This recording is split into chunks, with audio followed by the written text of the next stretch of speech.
What's up guys, it's your boy Brapedia, back at it again with a new Showdown video. So this time I realized that I actually forgot to rank Necrozma and Zacian on the legendary ranking that I am doing. So just remember, they'll be noted down on 0 to 5, and of course according to those rankings they will go either from S tier to D tier. And one thing to note is that they will be judged based on their appearance, else some Pokemon would just plummet down to the D tier, to their utility, whether as a support or as an offensive machine, and lastly how fun they are to play. So like not mindlessly just pressing one button and yeah. I'll start first with a Zacian because it's the easiest to rank out of these two. Zacian is kind of somewhat mixed, right? I've never really liked it per se. So I think that starting with the design. So the design is actually very sick, especially the fact that not only is it a fairy type, but it also gets these like two metal wings on its body when it's in its ground form. So I think that's really pretty cool. So for the design, I think I'll give it a 4 out of 5.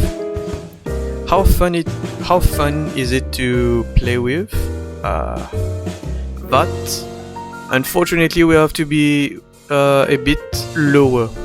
It's about a 3.5 out of 5, since Zacian is here just for one thing and one thing only, and like it does not really have more versatility compared to that. And now it's combat prowess. So Zacian is really just a sweeper. Thus it does its job really well, and it excels in what it's good in, thus being faster than most Pokemon in the regulation and hitting very hard when it's not intimidated. So it gets props for that, and it's going to go for a 5 in this regard, which brings it total to 12. It's just enough to fit in the S tier. It will be behind Koraidon. And now for Necrozma.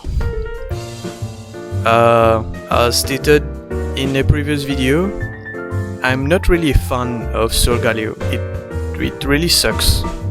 But thing is, this Solgaleo is pretty special. So it's got the stat of basically a Solgaleo plus a little more, and it's got the moveset of Necrozma plus a little more. For example, it's got Dragon Dance, Sunsteel Strike for instance. So this is really a particular case of a rework legendary which now works as opposed to before. So the design is really cool, right? It's an automatic 5 for me, since like you can see elements of Necrozma plus like a dimensional head gear, I think, plus its two arms hanging on the back of Solgaleo. So how fun is it to play with? Unfortunately that will have to be free, since Necrozma is not really built for this regulation, especially when you consider the fact that it's most likely Terra Sync, as you will be forced to Terra it against things like Calyrex Shadow or maybe Groudon, amongst others, right? And how does it excel in battle? So it will lose some points due to the fact that as a physical sweeper it's very slow. So you need at least 2 Dragon Dance to be able to successfully hit repetitively your opponents. So I think that taking that into consideration, I'm actually going to give it a 3. which brings its total to 11, which is just too short of the S tier, and it will go down in the A tier. So for now, that's the list of Pokemon. So the second thing that I forgot to do last video was actually just selecting 2 new legendaries to play with. So I'm actually going to pick 2 new right now. So let's see what our first pick is going to be. Ooh, Koraidon! No, is it Koraidon? Yeah, Koraidon. Alright. Hopefully I do not get something that erases the weather like Rayquaza.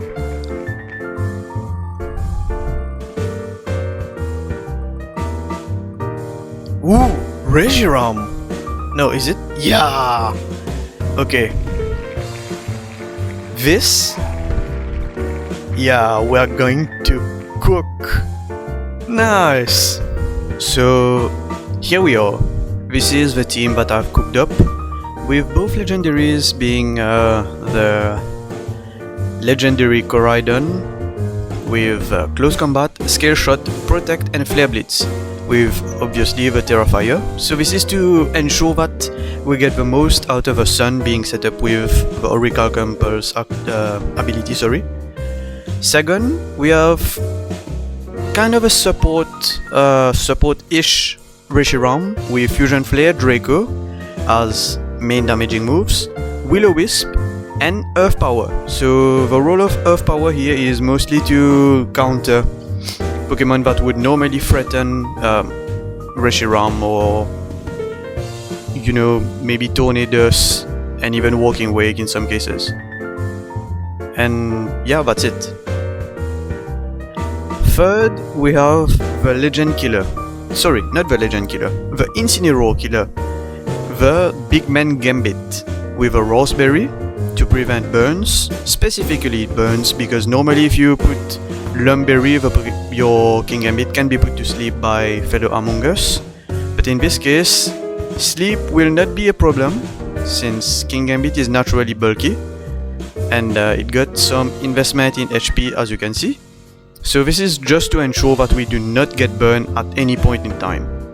So we have Defiant, which will raise our attack by 2, meaning that every time, let's say, Incineroar comes in, it will decrease our attack, which will then be increased by 2, giving us effectively a +1 attack, which for a King Gambit is very devastating, right?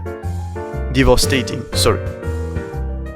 Terra Ghost, just to be immune to any Pokemon with a fighting move, because fighting moves are to this Pokemon what glue traps are to flies, right?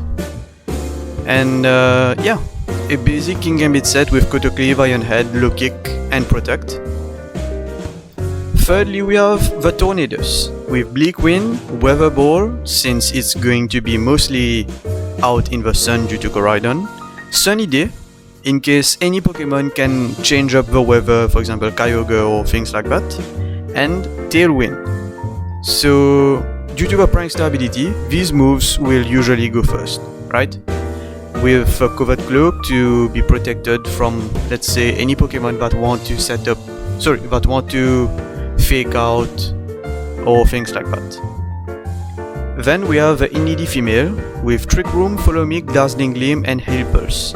So this is mostly an anti-Trick Room mon, which has its own purpose to prevent the Trick Room from being set up. Then we have Walking Wake. This is a beast. And if you look at the stat spread, which I will explain in a short while, you'll be able to see something rather peculiar, right? So it has Hydro Steam, Dragon Pulse, Flamethrower and Terra Blast, with Terra Grass to be able to hit any Pokemon that might not be hit for super effective damage from these 3 moves. Choice Specs to maximize its special attack. And now for the stat spread. As you'll be able to see, you have some investment in HP, just to give it a little bit more bulk, but this and this is where the magic happens. So these stats are actually the final stats for this Pokemon. So as you can see, I've EV'd it plus given it a nature which will give a slight edge to its speed. this will allow Walking Wake to be faster than most Pokemon whenever the sun will be out with Orichalcum Pulse or Sunny Day. And due to the fact that it has a choice specs, its special attack will effectively be doubled. So this stat will be doubled, of course, and it will be an absolute tank. It's going to be the equivalent of Hydrogen Bomb against Small Child, right? So yeah, that's basically it. So game 1 with these magnificent beasts. And right off the bat I can see that King Gambit is going to be in a bit of a pickle here, mostly with these 3, right? But it's going to be at a big advantage against Ice Rider and the Giraffe. If I can get the Giraffe off the field, it's going to basically be a GG, right? So first off here I'm going to start up with the Big Man Gambit and Reshiram. Then I'm going to put out the Walking Wake. Walking Wake is going to be a bad choice. I'm going to put out the NDD, just to be able to prevent a Trick Room from ever occurring, if it does. So here he's obviously going to Volt Switch. And on the Volt Switch I'm going to Cotocleave and Draco the Calyrex. Either... oh wow. Welp. Now that's a dagger. So here I'm going to... well, he did play that really well, and that's going to be a big issue. So here I'm actually going to switch out to remove his type advantage and Scale Shot.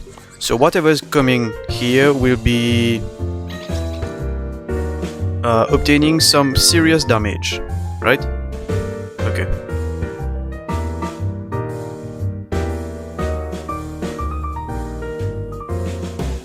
Drain Punch. Okay, big damage. Here I'm going to do this. And Scale Shot, but again. Okay. 1, 2, 3, 4, and let's get a 5. Yes! Nice. Okay, good. We are in a not so bad situation here. Let's get this party started, right? So let's go to Cleave. Yeah, let's go to Cleave here, obviously. And close combat on the Terra from Calyrex, or he might protect. Well, both options might be a big issue for my Koraidon. However, if he does use the Terra on his Calyrex here instead of protect, I'm going to be kind of boned, so I need to double target. Okay, close combat. Oh, did I Terra? Okay, I did not. Even at a -4 defense, I managed to tank. Wow, this beast is incredible. Here I'm going to low kick on the... oh, wait, it actually gives me the values. I'm going to low kick on the Mr. Iron Hands here. And Scale Shot. Of course with Terra Ghost here to prevent the death of King Gambit. And I'm going to Scale Shot on the Miraidon. Oh wow, I lost.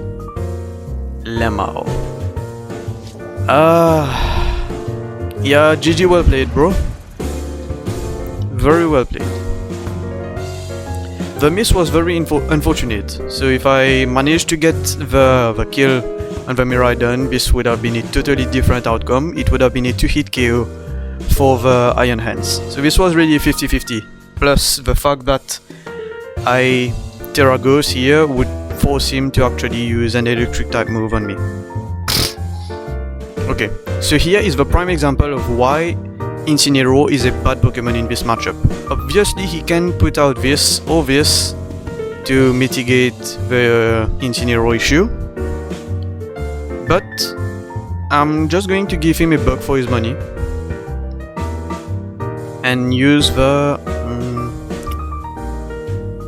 use the Tornadus. I think Tornadus is a good matchup here. Yeah, Tornadus definitely obtains the... No, Tornadus might be a liability here. So it's going to be Tornadus, Reshiram, Indeedee, and the Don himself.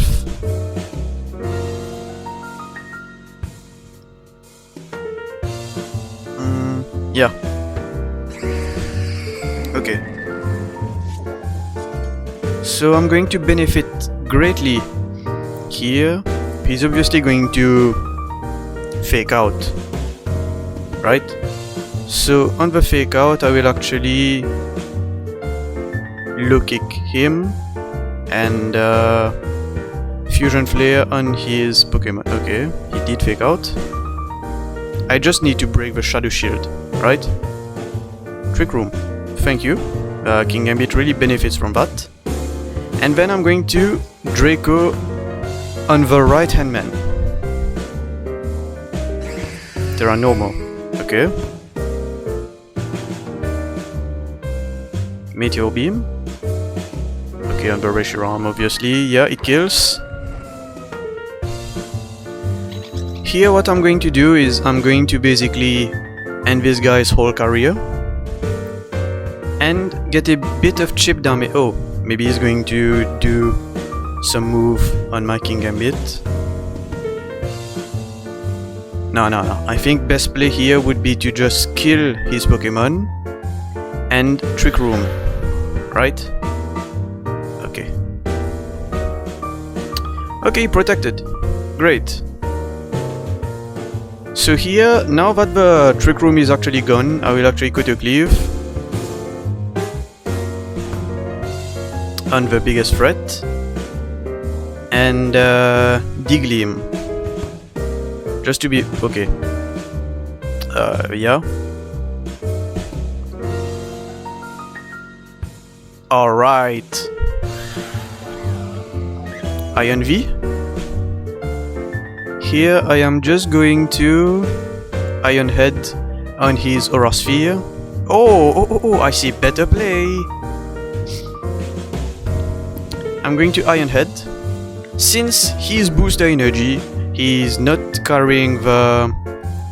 Forgot the name of this item. The Focus Sash. So I'm just going to follow me here. Yeah, Spirit Break.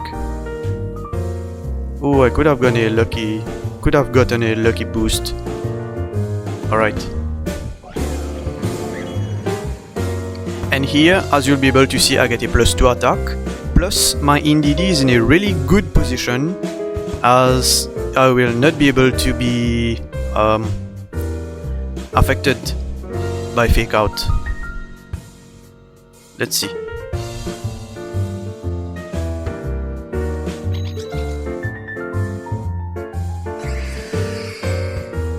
Knockoff.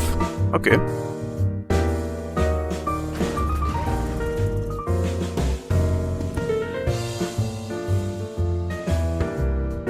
Alright, so I just had to plug in my YouTube channel real quick to this nice sire. And yeah, we can see that the team sometimes work and sometimes does not. So that will really depend on the matchup. However, as you'll be able to see, Reshiram cannot really compete with other legendaries of his regulation, but I will still try to make it work. So thank you guys so much for watching. Remember to like, share and subscribe, and also comment out your favorite Pokemon so that it may be featured in a future video, or maybe I can even make a team out of it, based around it, to win some matches in the Master Ball tier. And see ya, peace!